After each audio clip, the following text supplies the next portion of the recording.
Okay, thank you very much for coming again. I'm very happy to have you this moment. Please let's continue listening, and I hope this series will educate us on something. Because as I told you, Prophet Muhammad sallallahu alaihi wasallam, you cannot find him in the Bible. The Bible did not give us his history. So there's no any place in the Bible that you can find Prophet Muhammad sallallahu alaihi wasallam, history, how he was born, his father, his mother, his wife's names. You cannot find it in the Bible. But we have scholars that are insisting that yes, Prophet Muhammad sallallahu alaihi wasallam can be found in the Bible. And they are twisting some verses. Let's just take for example, Sons of Solomon, chapter 5, from verse 9 to 16. The history about these Sons of Solomon is that is a chapter that contains praises between husband and wife, the two lovers. Even in the book of Proverbs, if you read chapter 31 from 10, you will see how Solomon described his wife. He was even talking to men that nobody has a wife like his own. She's beautiful, she's all these things. He described her. Go there. You see. I say Proverbs chapter 31 from verse 10. Read it downward. You will see how he described his wife. So in these Sons of Solomon, the wife was also describing her husband to the daughters of Jerusalem, her colleagues, women. Understand? Solomon married about 700 women, and he was having 300 women that he was the person taking care of them, cater for their life. But after he dropped all of them away,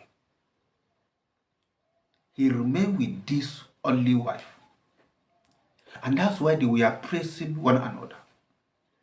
If you go to that book, you will see the women of Jerusalem. They were asking this woman, that's Solomon's wife, what is your loved one more than the other? You fairest among women, tell us what differences you mean your husband is different than ours, and what is your love more than the other, that you say these things to us. Tell us. Let us continue from verse 10 and see her response. She said, my love, that's her husband, my beloved is white and ruddy. He is chiefest among 10,000. That means if you gather 10,000 men, her husband is the chief. He is the highest among them. And his head, that's how she was describing. His head is as much fine gold. His locks are bushy and black as raven. You see, this bird raven, he is very black, but he used to shine. Black bird shining. That's how she described his hair. Understand? Verse 12. His eyes as the eyes of dove. Understand? And by the river of water washes with milk and fitly said. Okay? And she said, his cheek is as bed of spices, as sweet flowers.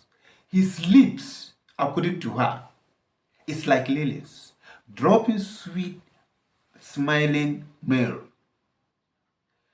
Dropping sweet, smiling myrrh. That's how she described her husband. And she continued by saying, his hands are as gold, gold rings set with berries. His belly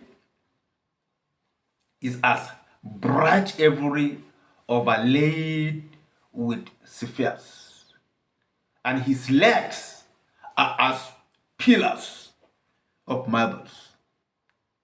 Understand?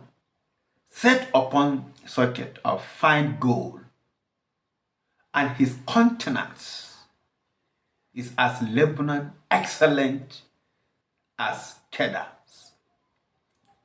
Understand?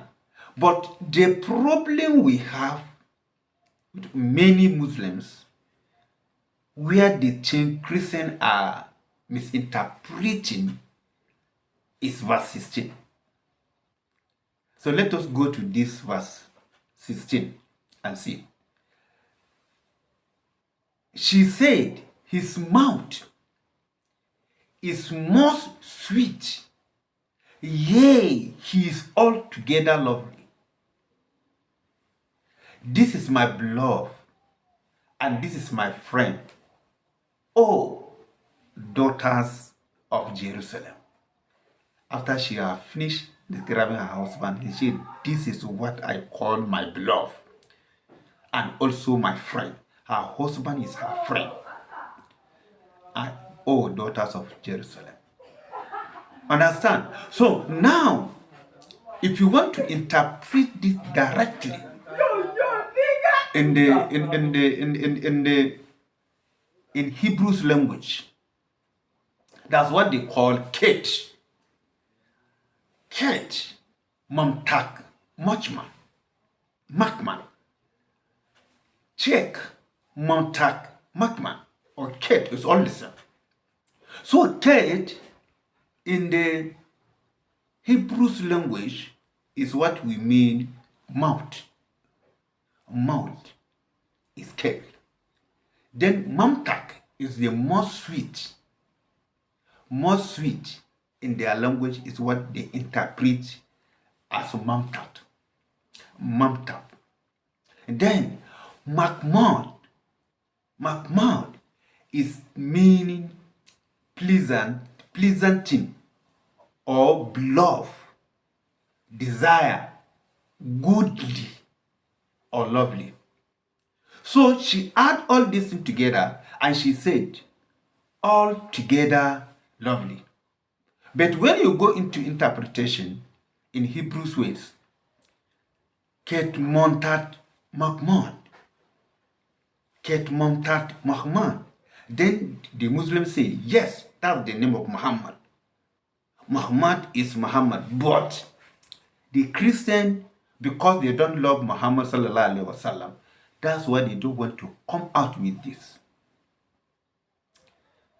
She was talking to her husband, explaining her husband to her friends. She was not even prophesying. She was not a prophet, prophesying concerning Prophet Muhammad. No, she was Solomon's wife, describing her husband to her friends. But a lot of Muslims take this to be the name of Muhammad. Let's look at it this way. We're not talking about Muhammad here. You see, you can see something, one thing in other languages, different from what you are thinking. Let's take it especially. If you say water, in English, water is water to drink, that we used to drink, to bath, cook food with water. Yes, that's what it is in English. But when it came to Hausa, water is moon. This moon is water. So you cannot say, since he said water, he's talking about moon. No. Englishman mean different thing. To likewise, that's what it is with Hebrews. He's not saying anything concerning human being here about any prophet that he will come. She was not prophesizing the coming of Muhammad. No. But Monta Muhammad is what we call the sweet and all and godly, lovely, desire, beloved. That's what it means. Go and check it very well. Everything, we are no more in that age. Whatever you want in this day, you can find it in your home. Go there. So that's why Christian doesn't know Muhammad at all. He doesn't know him. So may God bless you and keep you. May God shower his blessing upon your life. May God help us so that we can finish well. Thank you for listening. My name remains Pastor Ayuba, the Northern Pastor. Thank you.